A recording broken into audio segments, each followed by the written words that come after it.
Next, we explore how women can change. Next, we explore how women can best manage business, family, and personal growth. To take us through this discussion, please welcome to the stage Jasmine Naamou, Operations Manager and co founder of Richmond Hill Capital Management. Along with her is Ghada Hadad, business etiquette consultant, writer, PR, and digital creator. Along with them as well is Dr. Rola Qatami, birth and parenting educator, and Carole, Zeineddine, life coach and relationship expert, and your moderator, NG Moheb, social media team leader at Forbes Middle East.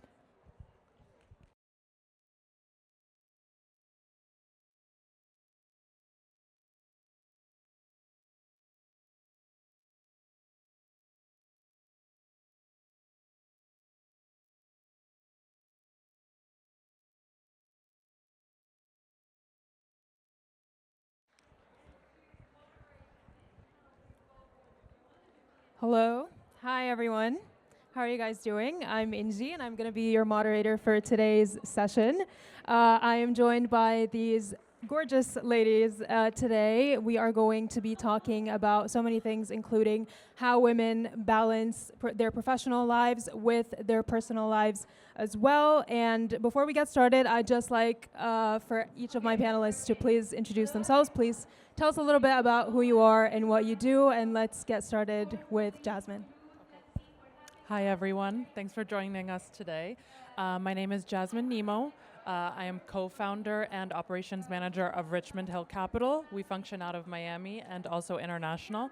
Our main focus is real estate development. I'm also a wife and a mom to 4 beautiful children. Hi, everyone. My name is Carole, or Carole in English. I'm a life coach and relationship expert. Hi, my name is Rola Qatami. I work as a birth and parenting expert. So I work with pregnant ladies to prepare them for delivery and what comes after from breastfeeding and taking care of the newborn. On a personal level, I'm a mom for 3 kids with a set of twins, which gave me a lot of experience on parenting as well in the early years of childhood. Hi, my name is Ghada Hadad.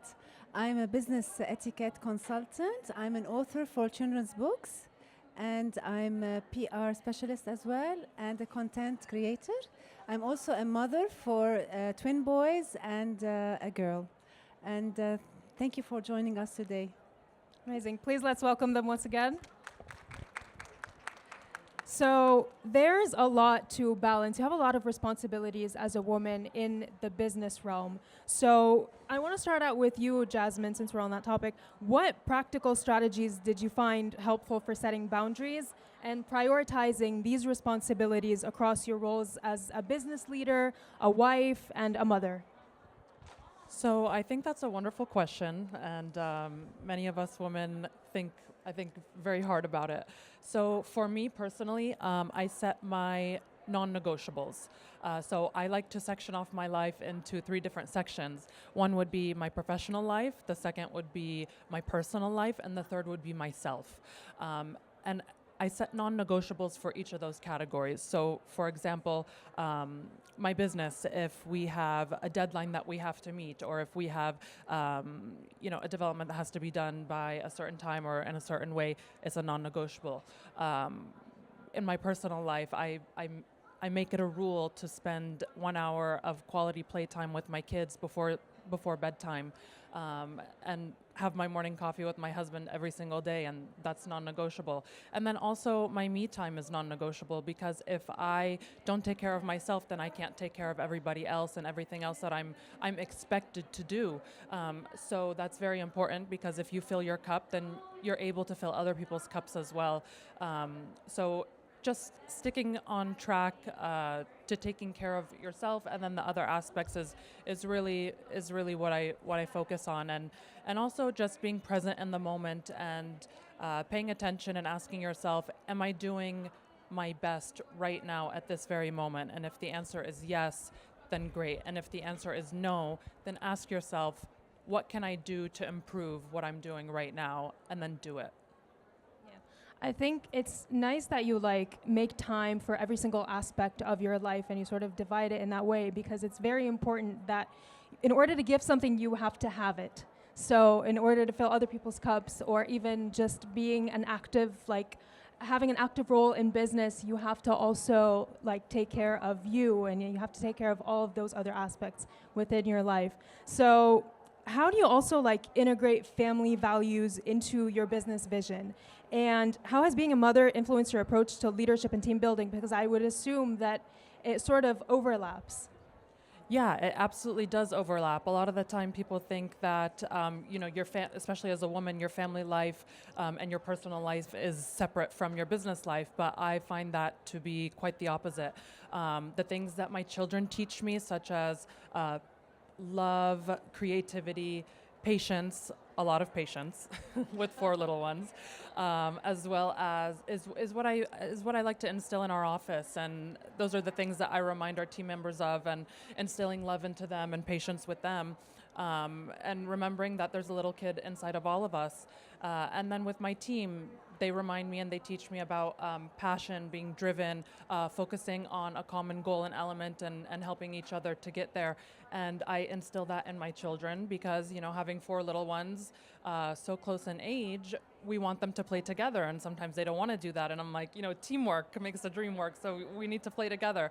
And so just kind of tying in the 2 worlds, it makes it more natural for me to function at home and at work. And they're very similar. They're not different at all, actually. Yeah. It's very interesting how parenting sort of overlaps with like your business life or your work life, because there's a lot to learn from both and there's a lot to apply to both. And speaking, because parenting is a huge responsibility as well. So since we're on that topic, there's a lot that you have to balance. That ties into your mental health. And so, Carole, that's what I want to talk to you about. I want to know, what strategies can women in leadership use to maintain well-being while balancing their personal and their professional life? Okay, so let's start with maintaining a good mental health, which is an essential thing for leadership, right? Women are newly leaders, right? How hard is it to maintain your mental health? How hard is it? How much are we overthinking? How much are we overanalyzing? How much? Too much, right? Yeah. That puts you in a place where you're not clear, where you cannot lead, where you cannot take all of these responsibilities, which is a burden. It's not, being a leader is a burden. It's not a blessing more than a burden, right? It's both together. My way to do this, first, is placing clear boundaries. This is the way I do it. I ask myself a question. Let's say you ask me for anything. I would ask myself, do I have the time? Do I have the energy? Do I have the capability to give you that thing? If the answer is a yes, why not? I'll give it to you. If the answer is a no, whomever you are, whatever is happening, I will say a clear no. Okay, let me add that, if it's not against my value and if it's not also dangerous. So please don't go ask me to throw myself off of a roof, right? That's the first thing for boundaries, for maintaining a good mental health. Now, the next thing that we really need to pay attention to is ask for help. I get a lot of that question, like, okay, if I'm not achieving, something is wrong, right? Are you okay not to achieve? Are you okay not to achieve? Do you give yourself the break to shut off your mind? Do you do that? No, you don't, right? You cannot keep a good mental well-being.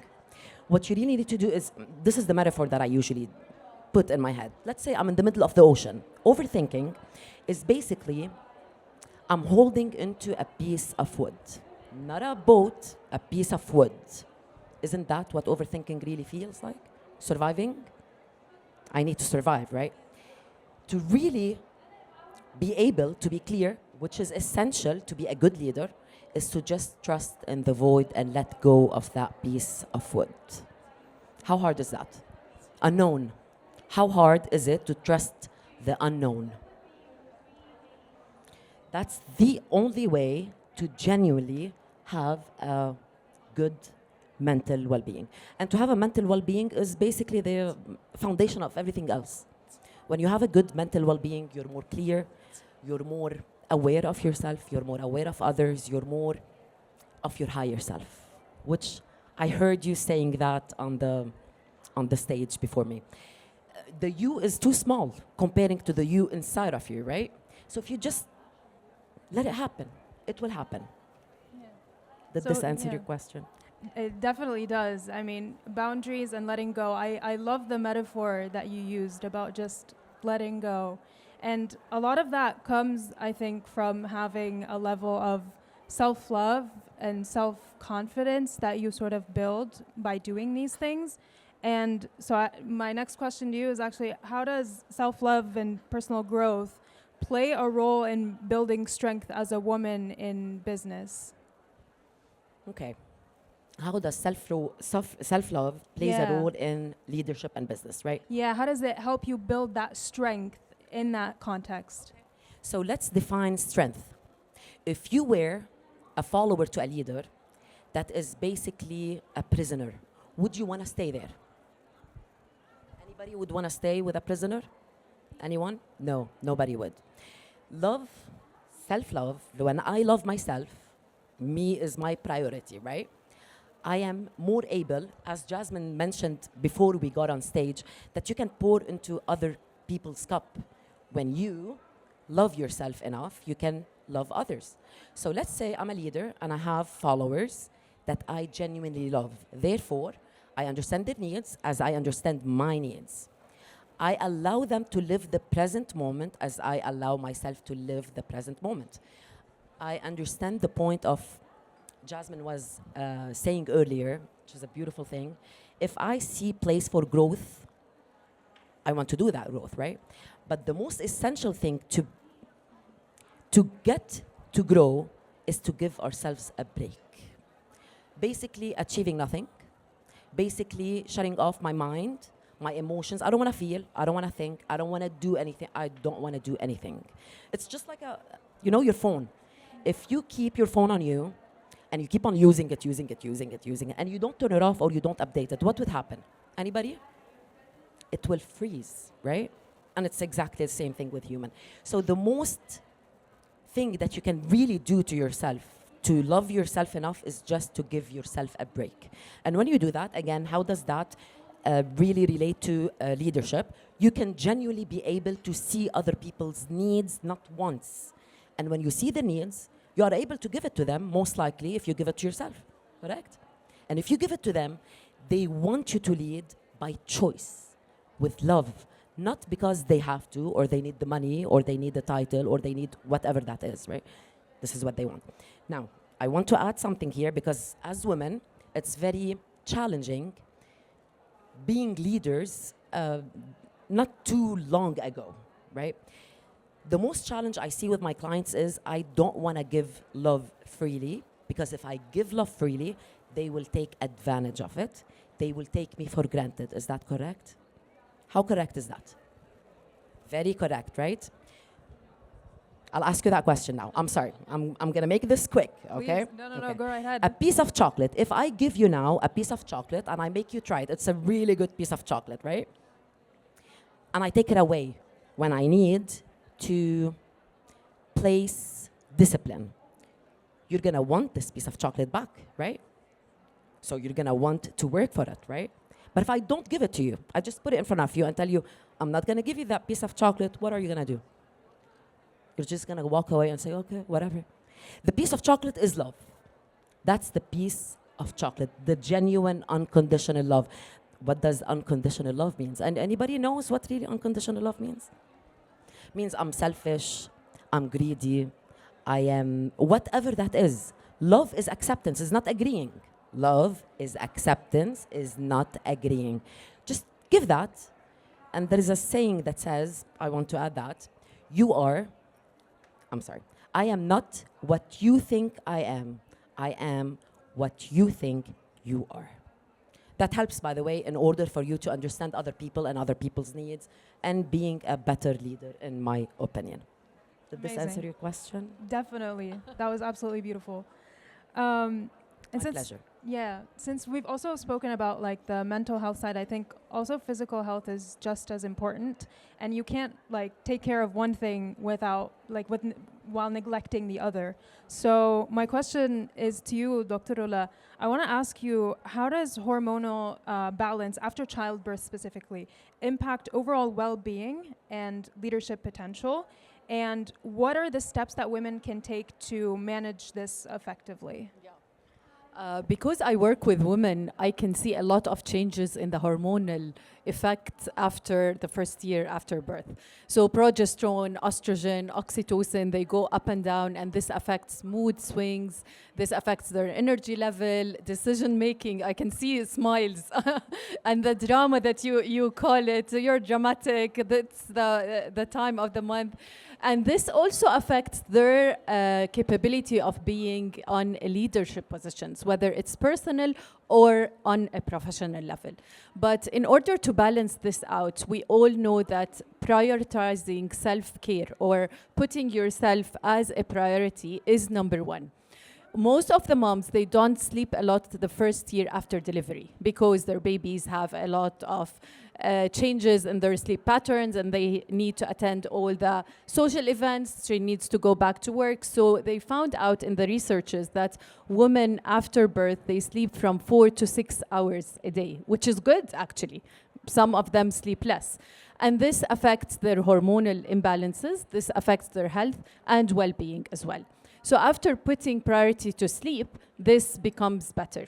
The second priority is to food, nutritious food such as high protein intake, good breakfast, good lunch, nutritious amount of salads. That's really good as well. And some women neglect the vitamins. Vitamins are essentials in taking them as supplements, after birth. They put them aside after they deliver, and we need them more after delivery because your body lost all the essential vitamins and minerals to the baby, and you need 2 years in order to restore this. And not any diet you can make at home can restore all the essential vitamins.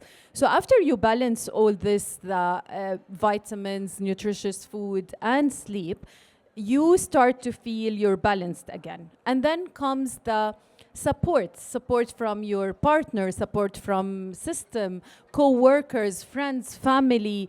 This helps a lot the mom to gain back her confidence and get back on her feet where she was before. So after balancing all that, she can be more mindful of the moments she go through her life with her baby, with her husband, with her family, and things can become better.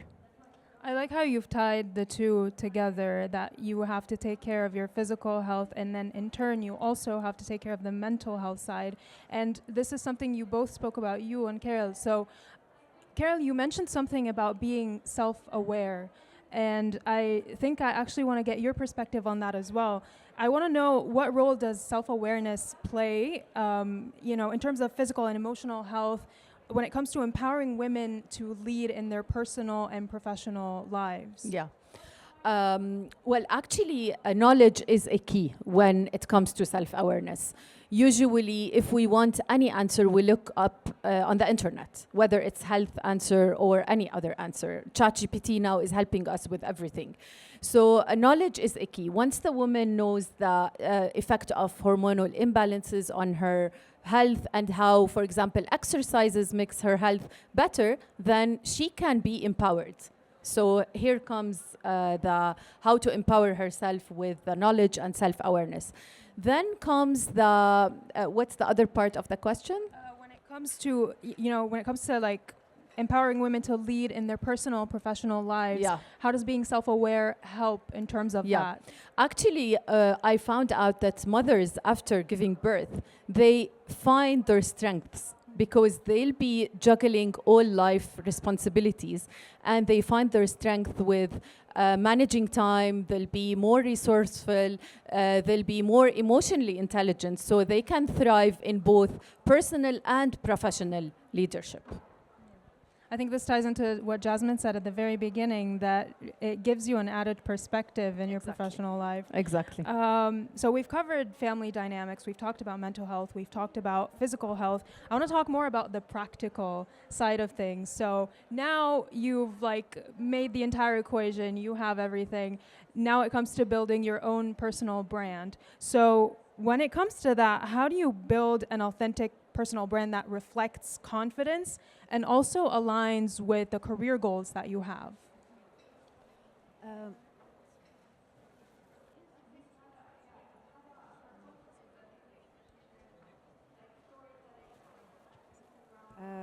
Okay, so the business etiquette, I just want to talk about business etiquette. It's not similar to the etiquette that we see on social media, like how to use the fork and knife and etc., etc. It's so different. It's all about respect. It's all about self-confidence at work and learning the knowledge in case, like, if you're a housewife and you have no idea about the business world, this is like a new stage to start in the business field and to have extra self-confidence how to behave in the business work, like, for example, with your colleagues, with the clients, meetings, how to go to like interviews, how to learn about the dress code. So it gives extra confidence for women, and this helps a lot people reach their goals. Okay, for example, with business etiquette, you might succeed with like a deal, or you might lose a deal. It's because when you have the knowledge and you know how to deal with clients, that's so impressive. For example, I'll give you some examples. How to use, for example, the phone, because also like phone calls, we have manners in phone calls, like how to start a conversation over the phone, how to end the conversation, for example. And I need to ask like a question. If we are calling someone, whom do you think hangs up before, for example, in the business etiquette? Can somebody? Yes? Like, for example, I'm calling, what's your name, sorry? Lean. I'm calling Lean. She's a client. And we're talking about business, of course. So who hangs up the phone, for example? The caller. Yes. So this is part of business etiquette. So it's just like to learn, like when you learn the steps, you will become so, like you will have more confidence, and it helps a lot. Like you won't face any challenges. There's a lot of other stuff as well, like how to remember names, for example. When we go to events, do you remember names, for example? No. So this is why To do it. there's no bad memory or good memory. There's a trained memory. So this is why we teach people how to remember names, because in the business world, it's so important to remember names. Because when you see someone after a while and you call them by their name, they will be so happy. Like if somebody remembers your name after a week, for example, you have a second meeting and they remember your name, how do you feel? You will feel so important, you will feel so happy and so impressed. So it's so important to leave a good impression with people, and this is how you get good business deals. So that's all about business etiquette. Business etiquette is such an Yes. art. It's like Yes. it shows you just how much of a difference every little thing makes. Exactly. And I think when you learn more and more about it, you sort of start to build that confidence that we were talking about, and it helps you thrive in that realm a little bit more. Yes, true. So finally, I just want to wrap this up with one final question, and this is to all of you. I want to know what are the strategies or the lessons that you found were most effective when it comes to balancing your professional and your personal lives. And let's start out with Jasmine. Okay, so the way that I like to see my life is like a tree. So if you imagine a tree, I would imagine myself as the trunk of the tree. So I would be the core of everything that really holds the values, what's important to me, and what keeps everything together. And then my tree has three main branches, which would be my professional life, my personal life, and then myself. Now, if I give the same amount of energy and attention to each one of the branches, then the tree flourishes. It looks equal, everything looks great. If you give too much time or attention or energy to one of the branches, then your tree will die and nothing will get accomplished and nothing will flourish. And in addition to the metaphor, the seasons change and the leaves of the tree will fall and they will change and the tree will grow, and that's okay. That's a part of life. And just have trust and confidence in yourself that the leaves will grow back stronger, they'll grow back more vibrant, and that this is just a part of life and the way that the seasons change. So that's really how I look at things. Yeah, I love that metaphor about the tree and especially about the seasons, because I feel like there's sometimes so much pressure to be perfect and to, like, when we talk about self-love and self-help in general, there's this sort of tendency that everything has to be fine and I have to be confident all the time and I have to be perfect all the time. And that's a lot of pressure on its own. So it's nice to think of it as seasons. It's like, it's okay for me to not feel okay all the time because I'm going to get back up and I'm going to be good once again. Especially as women, we are expected to be perfect or look perfect or act perfect or be the best in everything that we do, and we would collapse if we did that. And it's okay to be human. And Which is perfection is the enemy of self-love. Do you agree, Jasmine? I do agree. Yeah, that's a very good point. Yeah, I do agree. Yeah. Carole, I want to hear from you on that question, actually. Okay, allow me to repeat the question so we're on the same page. Yeah. You're asking what are the techniques I found in order to balance between my personal life and my business life. Yes, exactly. Okay. Now, allow me to give you a tip on something I discovered that changed my life. Priorities. When you find a way to pick your priorities and you understand that priorities change with time, it changes with situations, it just changes, right? So let me give you some of the priorities that are everybody's priority depending on the time we are in. First is self-love. First thing is a new hope, let's say. How many people have this need, a new hope, something new to grow, right? You don't always have it. Sometimes you're fulfilled and you don't have that need, right? In order to do this, you need to be courageous to fulfill that need. Now, priorities can differ from having a new hope to having confidence, to have space, to have love, to have boundaries, discipline. And also we have the last need that someone can get to is to transfer something that we learned to other people to, what do you call it? يستفيدوا منه, to benefit from it. Thank you. Did you answer that? Thank you. So priorities change.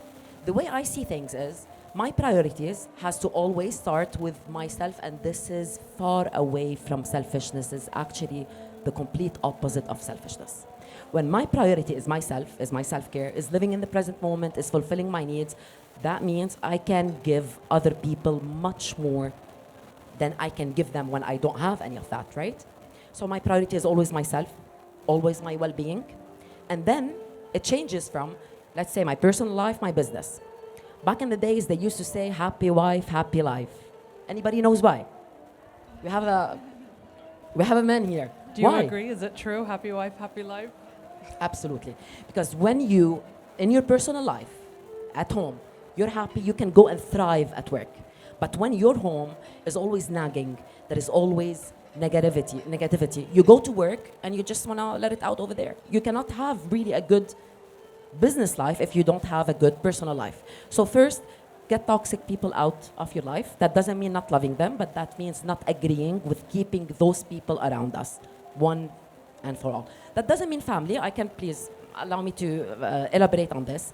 Family is your tree. If you don't water that tree, you will collapse. But it doesn't mean to keep them around me if they're toxic. Big difference, right?